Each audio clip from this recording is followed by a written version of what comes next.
ఏంటిది? తీసి చూడు. అబ్బా అబ్బా, ఏంటి సర్ప్రైజ్? మన పెళ్లి రోజు కొనలేదు కదా నీకు, అప్పుడు డబ్బులు కొంచెం టైట్గా ఉన్నాయి. ఈరోజు ఏదో చీర బాగుంది, ఆఫర్లో ఉందని తీసుకున్నాను. ఈ కలర్ కూడా నీ దగ్గర లేదు కదా. బాగానే ఉంది, కాకపోతే మొన్న ఒక ఆవిడ పెళ్లిలో కట్టుకుంది, ఆ చీర చాలా బాగుంది. నేను అడిగాను ఎంత అని, 3000 చెప్పింది. ఏదైనా కాస్ట్ బట్టి క్వాలిటీ ఉంటుందిలేండి. మీరు ఆఫర్లో తీసుకున్నారు కదా, ఆఫర్లో క్వాలిటీ ఇలాగే ఉంటుందిలేండి. సరేలేండి, వెళ్ళి కాలు చేతులు కడుక్కొని రండి, భోజనం పెడతాం.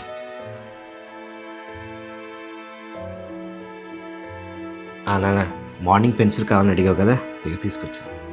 ఇదేం పెన్సిల్ నానా? మా ఫ్రెండ్స్ అయితే క్వాలిటీ పెన్సిల్స్ తెస్తారు, ఈ పెన్సిల్తో బాగా రాయలేము. బా తినరా, ఇప్పటికీ అన్నం తినడానికి మురిపించుకుంటాం. శ్యామ్ నాన్న, ఇదే నువ్వు అడిగింది. ఇదే ఇదే ఈ పెన్సిల్తో నువ్వు ఒకటి రాయాలి, ఓకేనా? నీ సైన్ పెట్టు నీట్గా. ఇప్పుడు నీకు బాగా ఇష్టమైన పెన్సిల్, కాస్ట్లీ పెన్సిల్తో రాద్దు. కానీ ఇప్పుడు రైటింగ్లో ఏమైనా ఈ రెండింటిలో డిఫరెన్స్ ఏమున్నది నాన్న?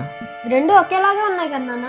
క్వాలిటీ అన్నది పెన్సిల్స్లో కాదు నాన్న, మన రైటింగ్లో ఉండాలి, నువ్వు రాసే విధానంలో ఉంటుంది. ఈ చీర చాలా బాగుందండి, నాకు ఈ కలర్ కూడా లేదు. అది ముందే చెప్పుంటే చాలా ఆనందపడేవాడిని కదా ఇందు. ఎప్పుడైనా కాస్ట్ని బట్టి క్వాలిటీని అంచనా వేయకు, అది నీకు నచ్చిందా లేదా అని చూసుకో. నేనే కాదు, ఎవరైనా సరే నీ గిఫ్ట్ ఇచ్చినప్పుడు అది నీకు నచ్చలేదని తిప్పి కొడితే అది నీ స్థాయి నువ్వే తగ్గించుకుందాని అవుతావు. వాళ్ళు ఎంత అభిమానంతో ఇస్తారో మనం అంత ప్రేమగా యాక్సెప్ట్ చేయాలి, అది ముందు నేర్చుకో.